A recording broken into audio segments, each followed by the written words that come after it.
कार्यक्रम जनचासोको साथमा वायानेट, अब सबै कनेक्टेड। गरिमा विकास बैंक लिमिटेड, स्वच्छन्द निर्माण सेवा प्रणाली, class A engineers and builders.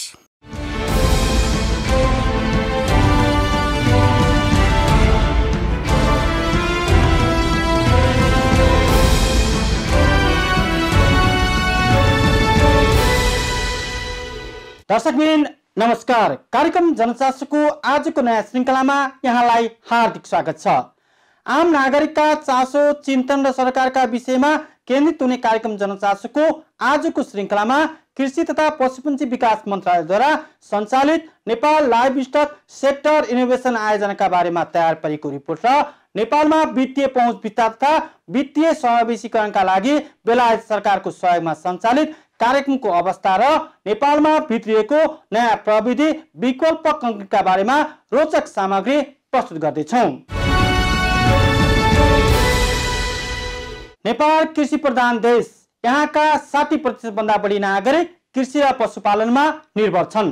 कृषि प्रधान देश भनिए पनि सरकारको प्राथमिकतामा नपरेको गुनासो बढिरहँदा पछिल्लो समय कृषि तथा पशुपालन क्षेत्रलाई व्यवस्थित र वैज्ञानिक बनाउने प्रयास हुन थालेका छन्। यसमध्येकै एक कार्यक्रम हो कृषि तथा पशुपन्छी विकास मन्त्रालयद्वारा सञ्चालित Nepal livestock sector innovation आयोजना। पशुजन्य पदार्थको उत्पादकत्व वृद्धि मार्फत साना किसान तथा उद्यमीको जीवनस्तर सुधार गर्ने उद्देश्यले सञ्चालित यस आयोजनाका बारेमा तयार पारिएको यो रिपोर्ट। पशुजन्य पदार्थको उत्पादकत्व तथा मूल्य श्रृङ्खलामा वृद्धि र छनौट गरिएका पशुजन्य वस्तुमा आधारित साना किसान तथा उद्यमीको जीवनस्तर सुधार गर्ने उद्देश्यले सञ्चालित लाइभ स्टक सेक्टर इनोभेसन आयोजना देशका 28 जिल्लाका 279 स्थानीय तहमा सञ्चालित छ। पशुको क्षेत्रमा नीतिगत सुधार गर्दै नवीनतम प्रविधिको प्रयोग मार्फत विकास र समृद्धिको राष्ट्रिय लक्ष्यमा टेवा पुर्याउनु यस आयोजनाको ध्येय हो। यो कार्यक्रम अन्तर्गत प्रादेशिक तहमा विकेन्द्रीकृत आयोजना सहयोग इकाइ सक्रिय छन्।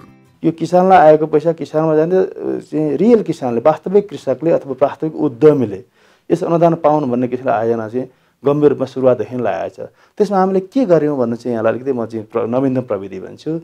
किसान अथवा उद्यमी, अहिलेसम्म किसान चाहिँ व्यक्तिगत फार्ममा हामी गइसकेका छैनौँ, हामी जाने क्रममा छौँ।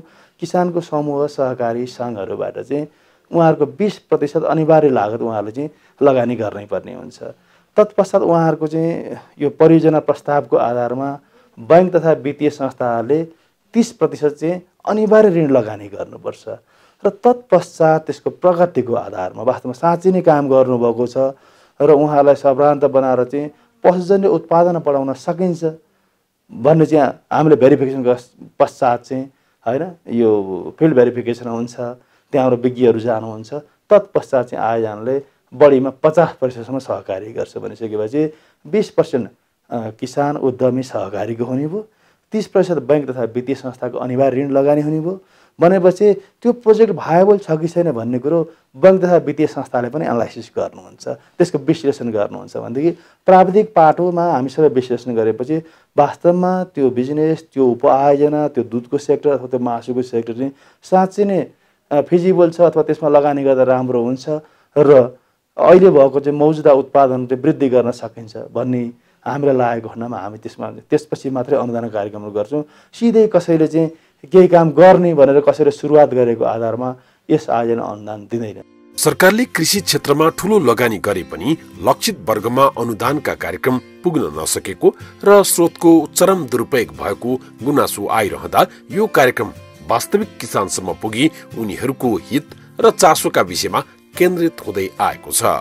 आयोजनाको अवधारणादेखि प्रस्ताव लेखसम्म तथा कार्यक्रमको मोडालिटीमा किसानलाई नै प्रत्यक्ष सहभागी गराइने भएकाले यो कार्यक्रम लक्षित वर्गमाझ प्रभावकारी बन्दै गएको छ। हामी जति पनि कामहरू गर्छौँ र यहाँलाई भन्नै पर्ने हुन्छ, वातावरणलाई एकदमै वातावरणीय पक्षलाई असर नपर्ने किसिमको मात्रै कामहरू गर्छौँ। त्यसैले त्यो वातावरणीय मूल्याङ्कन पनि हामीसँग छुट्टै। वास्तवमा कुनै परियोजना छ भनेपछि यो लागू गर्दा, यसलाई इम्प्लिमेन्टेसन गर्दाखेरि वातावरण असर पक्ष होइन के असर पर्छ हामी त्यसलाई चाहिँ मूल्याङ्कन गरिकन अगाडि बढ्छौँ। त्यसैले गर्दाखेरि यी सब पक्षलाई चाहिँ हामी इन्भाइरोमेन्टल फ्रेन्डली पशुपालनमा हामी ध्यान दिन्छौँ।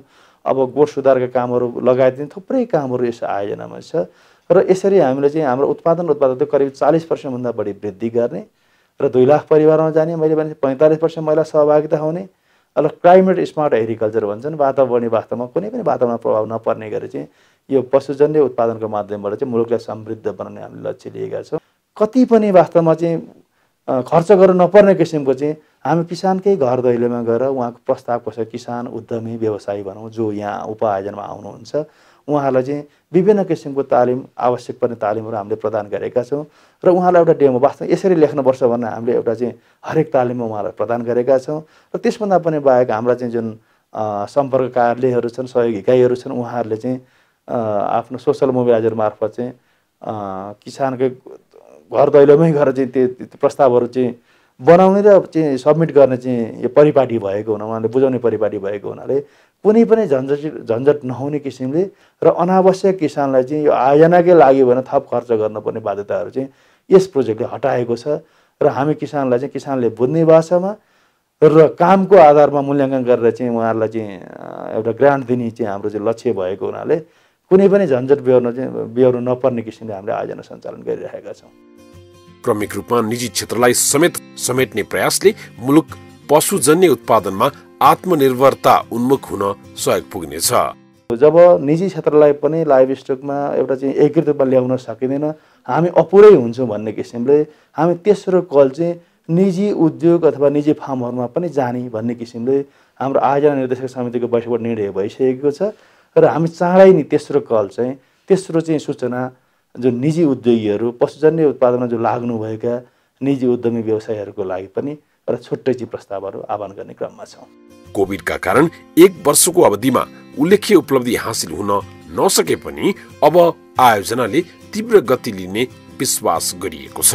आजका दिनमा कुरो गर्नुहुन्छ भनेदेखि हामीले भौतिक प्रगति धेरै हासिल गर्न सके पनि आयोजनालाई जुन लक्ष्य हासिल गरेर त्यो चाहिँ हामीले अहिलेसम्म जहाँ पुग्नुपर्ने त्यो पुगेका छैनौँ। तर मलाई चाहिँ फेरि यहाँसँग हामी सहकारी यहाँहरू जस्तो मिडियासँग हामी सहकारी हुन्छ पक्कै पनि अब हामीलाई काम गर्न कठिनाइ छैन। हाम्रो सबै सिस्टम सेटअप भएर बसेका छन्।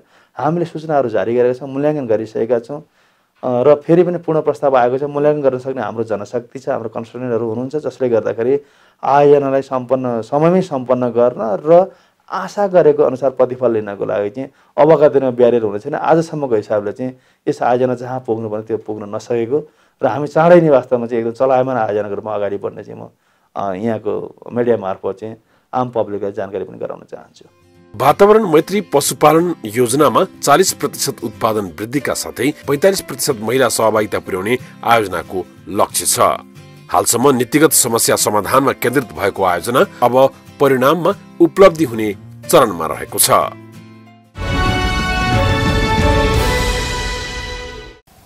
ल तात्ता चिया खाऊ। एकैछिन एउटा फाइल डाउनलोड गरिहाल्छु। ल खाइहाल न सेलाउँछ। सेलाउँदैन। भइसक्यो। How fast? वायानेटको अल्ट्रा बुस्ट प्याक लिएर अब तपाईँ पनि चाहिएको बेला पाउनुहोस् 100 MBPS सम्मको लाइटिङ स्पिड इन्टरनेटको मजा र सुपर फास्ट अनलाइन पेमेन्टको अप्सन। वायानेट अब सबै कनेक्टेड। कार्यक्रम जनचासोको साथमा वायानेट अब सबै कनेक्टेड। गरिमा विकास बैंक लिमिटेड, स्वच्छन्द निर्माण सेवा प्रणाली, class A engineers and builders. दर्शकबिन, नेपालमा वित्तीय पहुँच तथा वित्तीय समावेशीकरणको अवस्था तुलनात्मक रूपमा कमजोर छ। शिक्षा, चेतना होस् वा भौगोलिक अवस्थितिका कारण पनि देशका सबै क्षेत्रमा वित्तीय पहुँच स्थापित हुन सकेको छैन। यसै अवस्थालाई मध्यनजर गर्दै बेलायत सरकारको सहयोगमा सन् 2014मा नेपालमा सुरु भएको वित्तीय पहुँच विस्तार र समावेशीकरणको कार्यक्रम अहिले 74 जिल्लामा विस्तार भइसकेको छ। मध्यपश्चिम तथा सुदूरपश्चिमका केही जिल्लाबाट सुरु भई हाल देशैभर विस्तार भएको छ। हेरौं यो सामग्री। आम नागरिकमा वित्तीय पहुँच विस्तारका साथै वित्तीय समावेशीकरणका लागि सञ्चालित कार्यक्रम हो एक्सेस टु फाइनान्स प्रोग्राम। बेलायत सरकारको सहयोगमा सन् 2014मा मध्यपश्चिम तथा सुदूरपश्चिमका जिल्लामा सुरु गरिएको यो कार्यक्रम हाल देशका 74 जिल्लामा विस्तार भएको छ।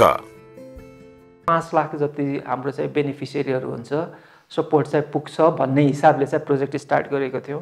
तर यो प्रोजेक्टले चाहिँ हामीले सोचे भन्दा एकदमै राम्रो रिजल्ट दिएर अहिले हामी 7औं वर्षमा आउँदाखेरि चाहिँ हामीले हाम्रो प्रोजेक्टले चाहिँ 24 लाख जनाले चाहिँ बेनिफिट गरिसक्नु भएको छ भनेको यो 24 लाख जनाले चाहिँ भेरियस टाइपको वित्तीय सर्भिसहरू चाहिँ पाउनु भएको छ भन्नुहोस् न सेभिङ प्रडक्ट्सहरूदेखि लिएर इन्सुरेन्सदेखि लिएर क्रेडिट प्रडक्ट्सहरूदेखि लिएर रेमिटेन्सको प्रडक्टहरू यस्तोहरू सर्भिसेसहरू फाइनेन्सियल लिटरेसीहरू यस्तो पाउनु भएको छ र हामीले हिसाब गर्दाखेरि अहिलेसम्म हामी चाहिँ 45वटा इन्स्टिट्युसनहरूसँग पार्टनरसिप गरेर 80वटा प्रोजेक्ट इम्प्लिमेन्ट गरेको छौँ र हाम्रो चाहिँ अहिले पहुँच हेर्नु भने चाहिँ 74 जिल्लामा चाहिँ हाम्रो पहुँच छ अब त्यस्तै हाम्रो सपोर्टले चाहिँ अहिलेसम्म 186वटा फिजिकल ब्रान्चेसहरू कमर्सियल ब्याङ्कको माइक्रो फाइनेन्स इन्स्टिट्युसन र कोअपरेटिभ इन्सुरेन्स कम्पनीजको यिनीहरूको गरेर चाहिँ 186वटा फिजिकल ब्रान्चेसहरू चाहिँ इस्टाब्लिस भइसकेको छ त्यस्तै नयाँ प्रडक्ट र सर्भिसेस प्रोसेसेसहरूको इम्प्रुभमेन्ट हेर्दाखेरि चाहिँ 41वटा प्रडक्टहरू हाम्रो सपोर्टबाट लन्च भइसकेको छ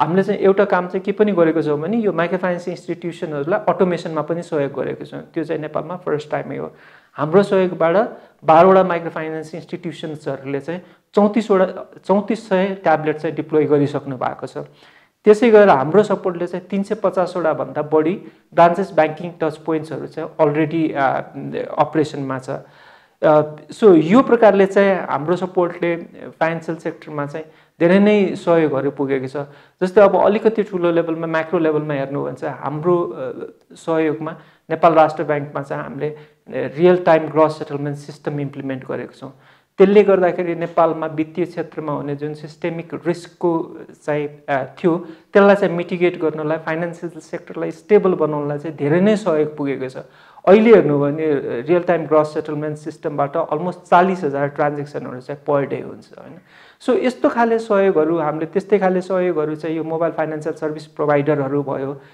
जस्तै पेमेन्ट सर्भिस अपरेटर प्रोभाइडरहरू हैन उहाँहरूलाई पनि सहयोग गरिरहेको छौँ भेरियस प्रडक्टहरू ल्याउनलाई सो त्यसले गर्दाखेरि चाहिँ नेपालको वित्तीय क्षेत्रमा सक्षमले चाहिँ एउटा मेरो विचारमा अलिकति लङ लास्टिङ इम्प्याक्टै छोडेर जान्छ जस्तो लाग्छ जुन बेला यो प्रोजेक्ट सिद्धिन्छ त्यो बेलासम्म चाहिँ यहाँको नेपालको फाइनेन्सियल मार्केटलाई डेभलप गर्नलाई फाइनेन्सियल इन्क्लुजनलाई बढावा दिनलाई चाहिँ यो प्रोजेक्टले खेलेको रोललाई मेरो विचारमा सबैले लङ टर्ममा चाहिँ एप्रिसिएटै गर्नुहुन्छ भन्ने जस्तो मलाई चाहिँ लाग्छ नेपाल राष्ट्र बैंक अर्थ मन्त्रालय तथा निजी क्षेत्रका बैंक तथा वित्तीय संस्थासँगको समन्वयमा 45 साझेदार संस्था मार्फत 80 भन्दा बढी कार्यक्रम सञ्चालन भइसकेको यस कार्यक्रमका टिम लिडर निर्मल दाहाल बताउँछन् सरकारी र निजी क्षेत्रका बैंक तथा वित्तीय संस्थासँग साझेदारी भए पनि यसबाट प्रत्यक्ष लाभ आम नागरिकले लिइरहेका छन् भौगोलिक विकटता तथा अन्य कारणले वित्तीय संस्था पुग्न नसकेको स्थानमा यस कार्यक्रमको सपोर्ट मार्फत 57 स्थानमा बैंक तथा 186 स्थानमा माइक्रो फाइनेन्स लगायत संस्था स्थापना भएका छन् जसबाट लाखौं सेवाग्राहीले लाभ लिइरहेका छन् एन्ड बेनिफिसियरी भनेको चाहिँ जहिले पनि यो फाइनेन्सियल सर्भिसको युजरैहरू हो जस्तै म तपाईहरुलाई एउटा एक्जाम्पल दिउँ न हामीले चाहिँ गभर्नमेन्ट अफ नेपालले जुन फेडरल स्ट्रक्चरमा गयो अनि त्यसपछि गभर्नमेन्ट अफ नेपाल र नेपाल राष्ट्र ब्याङ्कले चाहिँ सबै लोकल युनिटमा चाहिँ एउटा कमर्सियल ब्याङ्कको ब्रान्च हुनुपर्छ भनेर चाहिँ एउटा टार्गेट लिनुभयो अनि त्यो टार्गेट लिँदाखेरि चाहिँ हाम्रो जुन प्रायोरिटी एरियाहरू छ लुम्बिनी प्रदेश सुदूरपश्चिम र हाम्रो कर्णाली प्रदेशमा चाहिँ यो तीनटा प्रदेशमा चाहिँ अराउन्ड 58वटा लोकल युनिटमा चाहिँ ब्रान्चहरू थिएन अनि त्यसपछि हामीले चाहिँ नेपाल राष्ट्र ब्याङ्क नेपाल ब्याङ्कर्स एसोसिएसन र अर्थ मन्त्रालयसँग कोअर्डिनेट गरेर हामीले चाहिँ के भन्यौँ भने त्यहाँ जान इच्छुक जति पनि कमर्सियल ब्याङ्कहरू छ उहाँहरूलाई चाहिँ हामी सहयोग प्रोभाइड गर्छौँ भनेर हाम्रो सहयोगले चाहिँ अहिले त्यो 57वटा ब्रान्चेसहरू चाहिँ त्यो एरियामा इस्टाब्लिस भयो अब चाहिँ मलाई लाग्छ एउटा अथवा दुईटा लोकल युनिट जहाँ चाहिँ अब मेरो विचारमा त्यो सदरमुकाम कहाँ राख्ने भनेर कोर्ट केसहरू चलेको छ त्यो ठाउँ बाहेक चाहिँ अब यो तीनटा प्रदेशमा चाहिँ सबै नै लोकल युनिटमा चाहिँ कमर्सियल ब्याङ्कको ब्रान्चहरू पुग्यो अब त्यसले गर्दाखेरि के भयो भने त्यहाँको जनताहरूले कमर्सियल ब्याङ्किङ प्रडक्टहरू चाहिँ युज गर्न पायो गभर्नमेन्टले जुन यो सब नेसनल गभर्नमेन्टहरूलाई वित्तीय सहायताहरू जुन दिन्छ बजेटरी अलोकेसन हुन्छ त्यो ब्याङ्किङ च्यानल मार्फत जान पायो त्यस्तै गभर्नमेन्टले यो government to people payment G2B पेमेन्टहरू भन्ने हुन्छ सामाजिक सुरक्षा भत्तादेखि लिएर यो कयौं यावत कुराहरू हुन्छ त्यो सबै पेमेन्टहरू चाहिँ ब्याङ्किङ च्यानलबाट अकाउन्टमा जाने भयो त्यसले गर्दाखेरि वित्तीय समावेशीकरण चाहिँ बढ्यो सो हामी चाहिँ त्यसरी जनताले एउटा एक्जाम्पल दिँदाखेरि चाहिँ हाम्रो कार्यक्रमहरूले जनताले मा डाइरेक्टली नगए पनि हामी पार्टनरहरूको थ्रु जाने चाहिँ जान्छौँ र त्यसको एन्ड बेनिफिसियरी भनेको जहिले नै फाइनेन्सियल प्रडक्ट्सको युजरहरू हुन्।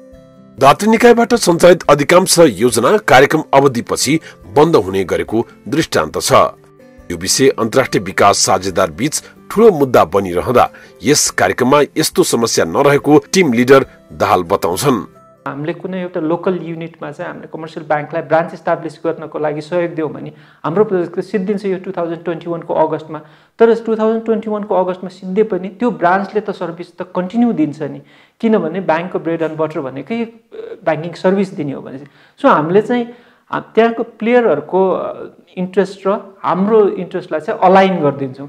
त्यो अलाइन गरेपछि त्यो प्रोजेक्टहरू त्यो एक्टिभिटिजहरू कन्टिन्यू हुने चान्सेसहरू चाहिँ हाई हुन्छ। हामीले चाहिँ अहिले धेरै जसो डोनर फन्डेड प्रोजेक्टहरू चाहिँ त्यो मोडालिटीमा गइरहेछ। हामीले भन्दाखेरि चाहिँ सस्टेनेबल बिजनेस मोडल, प्रोजेक्टको फन्डिङ सिद्धियो, टेक्निकल असिस्टेन्स सिद्धियो भने पनि उहाँहरूले चाहिँ त्यो एक्टिभिटिजहरू त्यो प्रोजेक्टहरू त्यो कार्यहरूलाई चाहिँ कन्टिन्यू गरिराख्नुहुन्छ, किनभने अल्टिमेटली त्यो चाहिँ उहाँहरूको ब्रेड एन्ड बटरसँग अलाइन हुन्छ। सुरुमा 5 लाख नागरिकमा वित्तीय पहुँच विस्तार गर्ने योजना रहे पनि हाल यस कार्यक्रम मार्फत 24 लाख नागरिकसँग पहुँच विस्तार भएको छ। नेपालमा वित्तीय पहुँच क्रमिक रूपमा स्थापित हुँदै गए पनि वित्तीय साक्षरताको क्षेत्रमा अपेक्षित सुधार हुन सकेको छैन। यसका लागि तिनै तहका सरकारको भूमिका महत्त्वपूर्ण रहेको छ। हाम्रो नेपालको फाइनेन्सियल इन्स्टिट्युसन्सहरूले विभिन्न खाले प्रोग्रामहरू चलाउनुहुन्छ। त्यस्तै जुन माइक्रो फाइनेन्स इन्स्टिट्युसनहरूले दिने वित्तीय साक्षरता चाहिँ एकदमै भ्यालुएबल छ, किनभने उहाँहरूले क्लाइन्ट अनबोर्डिङ गर्नु अगाडि वित्तीय साक्षरताको कार्यक्रम गरेर मात्र क्लाइन्ट अनबोर्डिङ गर्नुहुन्छ। त्यस्तै अहिले कमर्सियल ब्याङ्कहरूले पनि एज पार्ट अफ उहाँहरूको CSR एक्टिभिटिज भयो अथवा हामीहरू जस्तो प्रोजेक्टहरूसँग सहकार्य गरेर पनि यो वित्तीय पहुँचलाई बढाउनलाई चाहिँ धेरै नै एक्टिभिटिजहरू प्रोग्रामहरू चाहिँ रन गर्नुभएको छ। त्यस्तै नेपाल राष्ट्र ब्याङ्कले त वित्तीय यो साक्षरताको लागि त एकदमै फोकस्ड प्रोग्रामहरू पनि गरेको छ। उहाँहरूले स्कुलहरूमा प्रोग्रामहरू रन गर्नुहुन्छ, अरू तरिकाले रन गर्नुहुन्छ भने यो निड छ। तर यसमा चाहिँ काम गर्नुपर्छ भनेर सबै नै स्टेक होल्डरले चाहिँ अग्री गरिसकेको भएर मेरो विचारमा चाहिँ अब वित्तीय साक्षरताको जुन अहिलेको ग्यापहरू छ, जति पनि सर्ट कमिङ्सहरू छ, त्यो चाहिँ एड्रेस हुँदै जान्छ जस्तो लाग्छ। तर यो चाहिँ कुनै एन्ड हुने कुरा होइन, किनभने जहिले पनि नयाँ नयाँ फाइनेन्सियल प्रडक्ट्सहरू आउँछ, नयाँ नयाँ फाइनेन्सियल इन्स्ट्रुमेन्ट्सहरू आउँछ। त्यो इन्स्ट्रुमेन्ट्स आयो, प्रडक्ट्स आयो भने त हामीले कन्ज्युमरलाई अवेर गर्नुपर्छ, युजरलाई अवेर गर्नुपर्छ।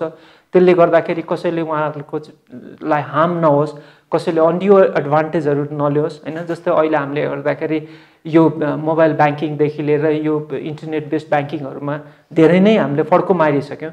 तर त्यो सँगसँगै गएर हाम्रो साइबर सिक्युरिटीको रिस्कहरू छ, यो सबै कुरालाई मिटिगेट गर्नुपर्ने भएको भएर जति नयाँ डेभलपमेन्ट हुँदै जान्छ त्यति नै सेफगार्डहरू पनि गर्दै जानुपर्छ। त्यही भएर यो वित्तीय साक्षरता भने चाहिँ अनएन्डिङ चिज हो जस्तो लाग्छ। सरकारले अघि सारेको समृद्ध नेपाल सुखी नेपालीको राष्ट्रिय लक्ष्य पूरा गर्न पनि आम नागरिकमा वित्तीय ज्ञान र पहुँचको आवश्यकता छ। नागरिकको आर्थिक अवस्था सुधार नहुँदासम्म सरकारको यो कदम पूरा हुन सक्दैन। त्यसैले वित्तीय साक्षरतादेखि पहुँच र समावेशीकरणतर्फ ध्यान दिन जरुरी छ।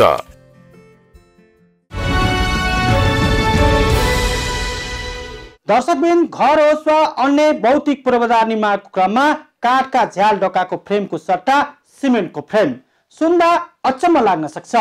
चीन तथा भारतमा प्रचलित रहेको यो प्रविधि नेपालमा पनि प्रयोगमा आउन थालेको वर्षौं भइसक्यो। न्यू विकल्प कंक्रिट उद्योगले लामो अनुसन्धानपछि नेपालमा भित्राएको यो प्रविधि अहिले उपत्यका सहित देशका विभिन्न स्थानमा प्रयोगमा छ। काठको विकल्पमा ल्याइएको वातावरण तथा मूल्यको हिसाबले समेत किफायती रहेको यो प्रविधिको बारेमा तयार पारिएको यो रिपोर्ट। जुनसुकै कुराको विकल्प हुन्छ भने चाहिँ घर निर्माणको क्रममा झ्याल ढोकाको चौकोसका रूपमा प्रयोग गरिने काठको विकल्पमा सिमेन्टका चौकोस नेपालमै निर्माण भइरहेका छन्। पहिलो पटक थाहा पाउनेहरूका लागि अचम्म लागि पनि भूकम्प जानुभन्दा पहिले यो प्रविधि नेपालमा भित्रिएको हो।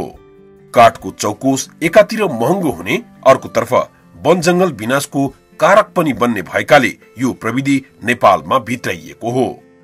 चीन र भारतमा प्रयोगमा ल्याइएको यो प्रविधि नेपाल भित्र्याउँदाको अवस्था रोचक रहेको बताउनुहुन्छ न्यू विकल्प कंक्रिट उद्योगका संस्थापक कृष्ण प्रसाद वस्ती। सिमेन्टबाट बनाएको घरमा सिमेन्टकै चौकोस किन हुँदैन भन्ने हिसाबले मैले सोच्दै गयौँ। हामीले सोच्दै गएर यस्तो प्रविधिको प्रयोग भएको चाइनाबाट पायौँ र चाइना हुँदै इन्डिया आएको पायौँ र इन्डियाको त यस्तो यो त बहुत प्रचलनमा छ र उनीहरूले फर्मा बनाएरै भ्याउँदैन र त्यो प्रविधि हामीले यहाँ भित्रायौँ भने हामीले एक त काठको वनजङ्गल हरियाली जोगाउन सक्छौँ, अर्को यो काठलाई हामी आयात पनि गर्छौँ, त्यो आयातलाई प्रतिस्थापन पनि गर्न सक्छौँ भन्ने हिसाबले यो किन हुँदैन, हुन्छ भनेर इन्डिया गएर यसको बारेमा बुझेर अनि यो सम्बन्धी नलेज लिएर अनि यो स्टार्ट गऱ्यौँ र यो स्टार्ट गरिएको पनि विगत 6 वर्षदेखि सुरु गरेका छौँ। हामीले यो काठमाडौँमा चाहिँ पहिलोचोटि लन्च गरे हो। हामीले 1:1 को रेसियोमा बनाउँछौँ। बालुवा 1 बोरा, सिमेन्ट 1 बोरा र चिप्स 1 बोरा अनि डबल रड जान्छ यसमा। हरेक पार्टमा डबल रड 7 mm को डबल रड जान्छ। त्यो हिसाबले हामीले त्यो कम्बिनेसन फेरि बालुवा यहाँ डबल वास बालुवा बेल्खुको प्रयोग गर्छौँ। हाम्रो अरू लोकल बालुवाहरू प्रयोग हुँदैन यहाँ। दोस्रो चिप्स बेलामा चिप्स आधारित चिप्स त एउटै हो। त्यो हिसाबले त्यो यो रेसियोमा हामी प्रयोग गर्छौँ। मिक्सरमा मिक्स गरेर अनि डाईमा हाल्छौँ र त्यसमा चाहिँ भाइब्रेट गर्छौँ। त्यसपछि यो डाईमा बसिसकेपछि 2 डेज हामी डाईमै राख्छौँ सेटिङको लागि। हप्ता यो जाडोमा चाहिँ 3 दिन, गर्मीमा चाहिँ 2 दिन त्यो राख्छौँ। राखेपछि 2 दिनको सेटिङ पछि तपाईँको 14 डेजको क्युरिङ हुन्छ। यो पोखरिन छ, यहाँ देख्न सक्नुहुन्छ पोखरिन छ, पोखरीमा क्युरिङ गर्छौँ।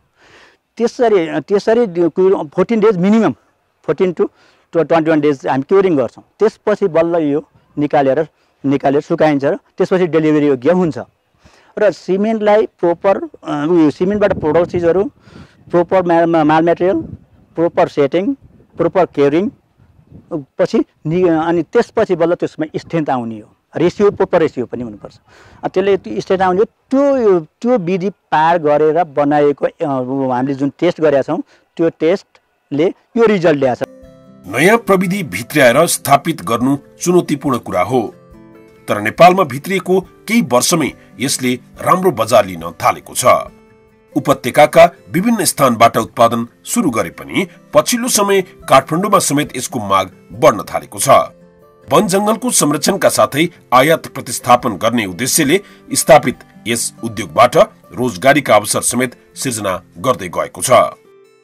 हाम्रो अहिलेसम्मको अनुभव र इभन इन्जिनियर साहबले ओके भन्नुभएको छ हाम्रो यी स्ट्रेन्थलाई। त्यो एउटा स्ट्रेन्थ मेजर गर्ने हो भने एउटा क्यु टेस्ट नै हो हैन। अर्को आफ्टर युज गरेपछि त्यसको इम्प्याक्ट हो थाहा पाउने कुरो। अनि हामीले युज गरेका मान्छेहरू बिफोर भूकम्प जानुभन्दा अगाडिदेखि सुरु गरिएको हो यो। र भूकम्प गएपछि हामीले मोनिटरिङ गऱ्यौँ यो हालेको ठाउँमा के इम्प्याक्ट आयो त भनेर। र हामी त्यसपछि उत्साहित पनि भयौँ, त्यसको मार्केट पनि बढ्यो। उत्साहित पनि मार्केट किन भूकम्पले हल्लाका घरहरूमा झ्याल ढोका वाल र झ्याल काठको चौकोस परेका थिए। हाम्रा एउटै डल्ला थियो, यसले सिमेन्टलाई एट्याच भयो, जाम गर्यो अनि त्यो गाह्रो एउटै डल्लो भयो। त्यो भन्न मतलब के भने जाम भयो त्यो। त्यसपछिको हामी अरू उत्साहित भएर हामीले दाङतिर खोल्यौँ, उसमा के अरे नवलपुरमा खोल्यौँ, अहिले यहाँको खोलेर यहाँ पनि युजरहरूले चाहिँ बहुत मन पराउनु भएको छ।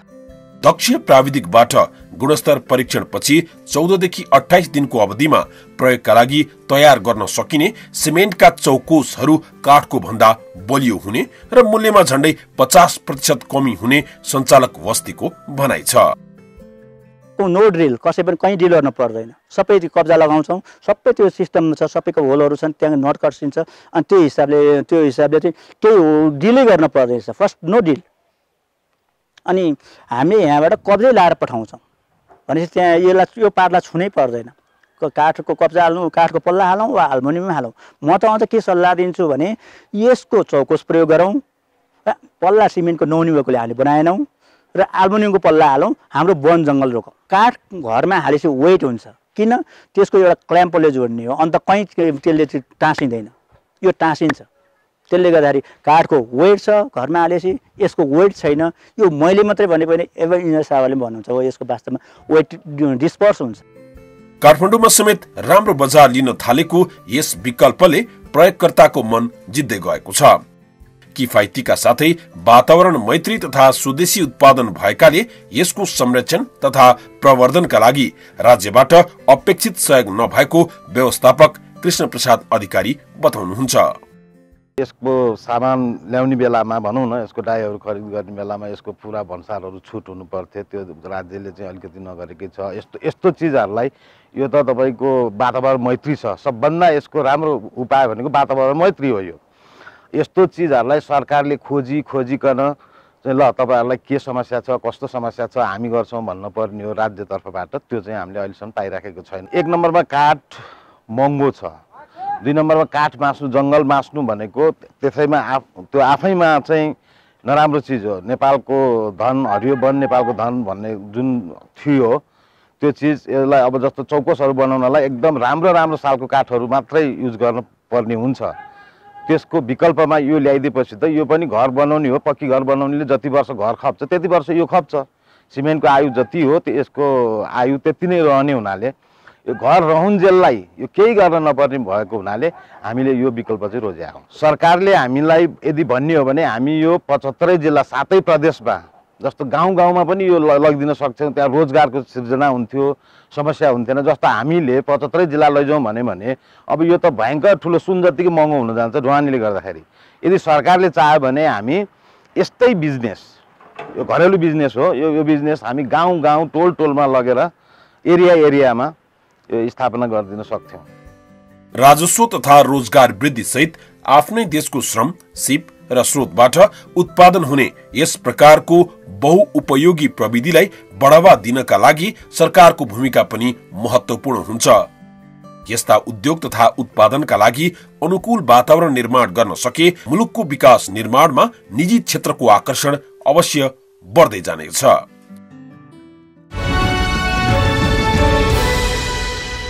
हस्त विविध सामयिक सहित आजको जनचासो यति नै। अर्को साता न्याय र नागरिक चासो र सरकारका विषयसँगै उपस्थित हुने नै छौँ। तबसम्मका लागि बिदा चाहन्छौँ। हस्त नमस्कार।